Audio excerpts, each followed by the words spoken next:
आदर आदाब अभिनंदन आभार और प्यार भरिए सत श्री अकाल। मैं आपका अपना अरुण स्वागत करता हूँ आप ही के इस यूट्यूब चैनल जिसका नाम है अरुण एंड खुशबू और हैशटैग है @KBC विद अरुण।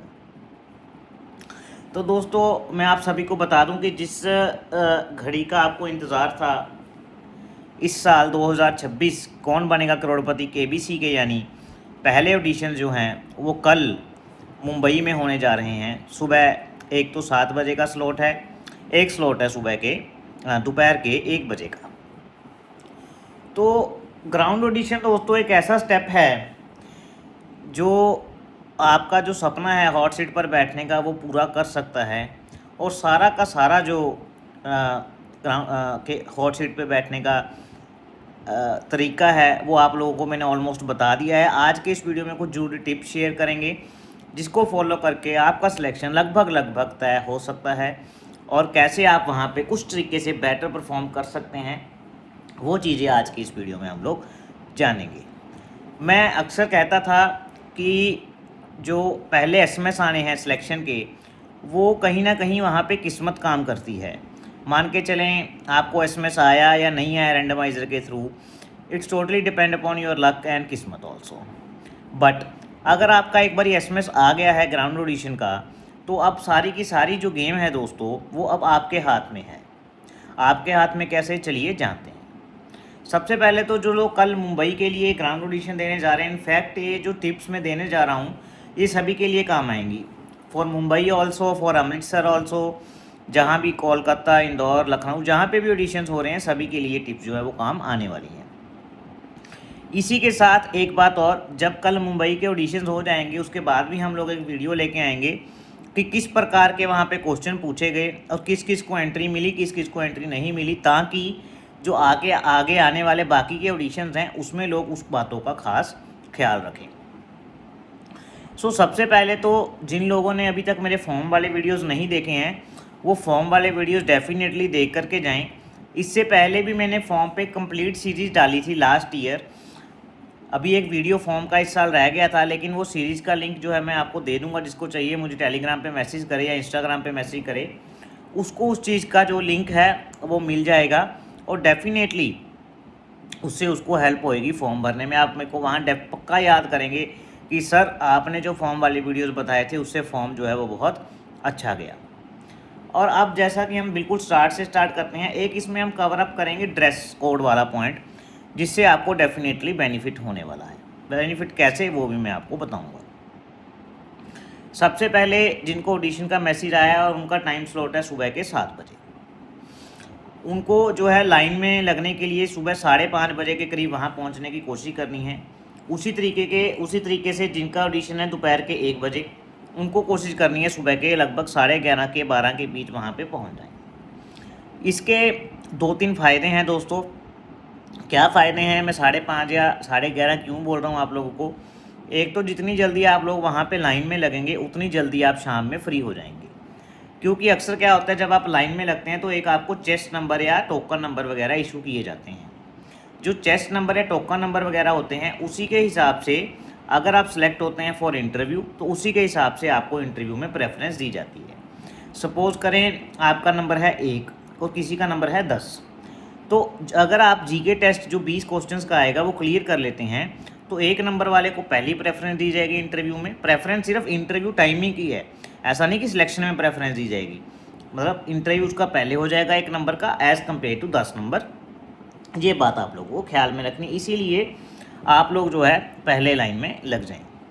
अगर आपके ऑडिशन मुंबई में है तो लगभग आपने तो वापसी की सीटें भी करवा ली होंगी, लेकिन जिनके ऑडिशन जिसके बाद होने हैं उनके लिए मैं बता दूं कि वो कोशिश करें कि जिनके तो सुबह हैं 7 बजे वाले स्लॉट में वो लेट नाइट टिकट्स बुक करवाएं। जिनके हैं दोपहर वाले ऑडिशंस वो नेक्स्ट डे जो है वो टिकट्स बुक कराएं, क्योंकि कई बारी लेट नाइट हो जाता है कैंडिडेट ज़्यादा होने की वजह से। इसलिए आप लोग जो है रिस्क ना ले करके, ताकि आपके पैसे ख़राब ना जाएं, आप नेक्स्ट डे सुबह बुक करें, ये आपसे अनुरोध है। जब आप एक बार वहाँ पे अंदर चले जाएंगे ऑडिशन स्थल पे, आप जब एक बारी वहाँ पे एंट्री ले लेते हैं तो वहाँ पे पहले आपको वहाँ पे एक जैसे पिछली बारी हॉल में बिठाया गया था मुंबई वाले में, वहाँ पे आपको एक जगह इकट्ठा किया जाता है, फिर आपको थोड़ा एक्सप्लेन किया जाता है कि कैसे कैसे सारा सिस्टम होगा।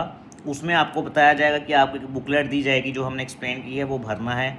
बुकलेट देने के बाद आपका साथी बीच में जीके टेस्ट को स्टार्ट कर देते हैं। उतना टाइम आपसे बुकलेट रोक लेते हैं। आपको जीके टेस्ट जो है वो लेते हैं। आपका जो जीके टेस्ट है दोस्तों, इसमें 20 प्रश्न आते हैं। इसमें आते हैं दोस्तों टोटल 20 प्रश्न। पिछली बारी जो जीके टेस्ट है वो लैपटॉप पे हुआ था। आपके पास एक अटेंडेंट भी वो लोग छोड़ते हैं। कईयों को, जैसे कोई बुजुर्ग माताएं बहनें हैं या कोई लोग ऐसे हैं जिन्होंने लैपटॉप वगैरह नहीं चलाया, तो उनकी हेल्प के लिए वहाँ पे अटेंडेंट्स वगैरह होते हैं। अगर आप उनसे भी कहेंगे कि आप उनको टेस्ट करने में उनकी हेल्प लेना चाहेंगे, तो they will definitely help you. वो आपको हेल्प करेंगे क्वेश्चन टिक करने में। आप उनको आंसर बताते जाइएगा, वो आपकी हेल्प करते जाएंगे। जहाँ तक बात रही नकल की, वहाँ पे जो इस सहारे जा रहे हैं कि मैं किसी से देख दाख के या पूछ पाछ के कर दूँगा, वो बिल्कुल नहीं होता। इसलिए आप लोग उसके भरोसे तो बिल्कुल ही मत जाइए। अभी भी टाइम है, आप 2-4 महीने के करंट अफेयर की वीडियोस देख लीजिए, हमारे नोट्स पढ़ लीजिए, बिल्कुल फ्री ऑफ कॉस्ट वाले हैं, जो डेफिनेटली उससे आपका सिलेक्शन हो जाएगा। अब इसमें जो क्वेश्चंस की बात है, इसमें मैं आपको बताऊं कि इसमें थोड़ा ट्रिक आप यूज़ कर सकते हैं अगर आपको क्वेश्चन नहीं भी आता। फॉर एन एग्जांपल, अगर आपको कोई भी क्वेश्चन वो पूछता है, अगर आपको स्पोर्ट्स के रिलेटेड कोई क्वेश्चन पूछता है और उसमें 4 ऑप्शन दी हुई हैं, फर्ज करें आपको रोहित शर्मा की पिक्चर दिखाई हुई है, उसमें आपको पूछ लिया कि ये कौन से स्पोर्ट्स व्यक्ति की पिक्चर है। अब उसमें आपको 4 ऑप्शन दे देंगे। आपको इतना पता है, वो 4 ऑप्शन जो देंगे, कई बार वो 2 ऑप्शन ऐसी होती हैं, आपको मान के चलो रोहित शर्मा के बारे में नहीं पता, लेकिन ऑप्शन देख के कोई 2 ऑप्शन ऐसी आ जाएंगी कि आपको ये तो पता होगा कि यार ये बंदा वो पक्का नहीं है, यानी सी और डी तो आपके एलिमिनेट हो गई। आपको वहाँ पे एलिमिनेशन ट्रिक भी यूज़ करनी है जिस क्वेश्चन का आंसर आपको नहीं आता। जैसे 4 ऑप्शन वहाँ पे आपको मिलेंगे, आपको क्वेश्चन का बिल्कुल भी आइडिया नहीं है, मैं मान के चल रहा हूँ आपको कोई क्वेश्चन बिल्कुल भी नहीं आता, लेकिन आपको उसके 2 ऑप्शंस के बारे में पता है कि सी और डी तो हो ही नहीं सकते, तो आपके पास बचे कौन से, ए और बी। तो आप 50% चांस आपके बढ़ गए ना क्वेश्चन ठीक होने के। इसीलिए जब आप कोई भी क्वेश्चन करेंगे तो उसको बड़े आराम से पढ़ना है। अगर आपको नहीं भी आता तो ब्लाइंडली ABCD नहीं करना, आपको ऑप्शन अच्छे से पढ़ने हैं। जो ऑप्शन आपको लगे एलिमिनेट हो गया, उसको एलिमिनेट करके बाकी के जो 2 बचेंगे, 1 बचेगा, उसको आपको टिक कर देना है। जितने ऑप्शन आप एलिमिनेट करते जाएंगे, फर्ज करें आपको एक ऑप्शन का पक्का पता है कि इसका आंसर ये तो नहीं है, तो वो ऑप्शन एलिमिनेट कर दीजिए, आपके 33% चांस, 25% चांस बढ़ गए कि आपका क्वेश्चन सही हो जाएगा। तो कहने का मतलब, अगर आपको क्वेश्चन नहीं भी आता तो आपको वहाँ पे ब्लाइंड गेम नहीं खेलना है, एलिमिनेशन मेथड का यूज़ कीजिए और क्वेश्चन जो है वो सभी अटैम्प्ट कीजिए। ऐसा नहीं है कि आप एक क्वेश्चन पे ज़्यादा टाइम लगा दिए फिर बाकी के एंड पे 1-2 क्वेश्चन छूट गए, ऐसा नहीं करना, कतई नहीं करना, क्योंकि वहाँ पे कोई नेगेटिव मार्किंग दोस्तों नहीं होती है। आपको सारे के सारे क्वेश्चन अटैम्प्ट करने हैं, क्योंकि कट ऑफ काफ़ी हाई जाता है। हाई मतलब माने 15 से 16 नंबर से अधिक लाने वाले को ही इंटरव्यू का कॉल आता है, यानी वहाँ पे इंटरव्यू देने को सिलेक्ट किया जाता है। अब 15 से 16 नंबर लेने मुश्किल नहीं है, लेकिन तरीके से आप लोगों को करना है। अगर आपको 13 से 14 क्वेश्चन भी अपने बलबूते पे आते हैं, तो बाकी बचे में 6 में से अगर आप स्मार्ट वर्क करते हैं, जैसा मैंने आपको एलिमिनेशन टेक्निक बताया, तो डेफिनेटली आपके 2 से 3 क्वेश्चन 6 में से सही हो जाएंगे। आप इसी टेक्निक का इस्तेमाल कीजिएगा। कई बार ये क्वेश्चन हमें आता होता है, एक बात यहाँ पे आपको और भी बताऊँ, कई बार ये हमें क्वेश्चन आता होता है लेकिन हम ओवर कॉन्फिडेंस के चक्कर में उसे ऑप्शंस बिना पढ़े ही टिक कर देते हैं। फिर बाद में आता है कि यार ऑप्शन पढ़ी होती तो ये नहीं आंसर उसका, ये आंसर होता। तो ये बात खास ख्याल रखनी है आपको, बड़े अच्छे से क्वेश्चन पढ़ के एलिमिनेशन टेक्निक का इस्तेमाल करते हुए ही आंसर देने हैं। I hope you are getting my point. इसके बाद जब आपको फॉर्म फिर से मिल जाएगा, आपको फॉर्म में ये बात खास ख्याल रखनी है, जो चीज़ें मैंने बताई उसी को मद्देनज़र रखते हुए आपको फॉर्म भरना है। फॉर्म में बिल्कुल सच्चाई वाली बातें लिखनी है।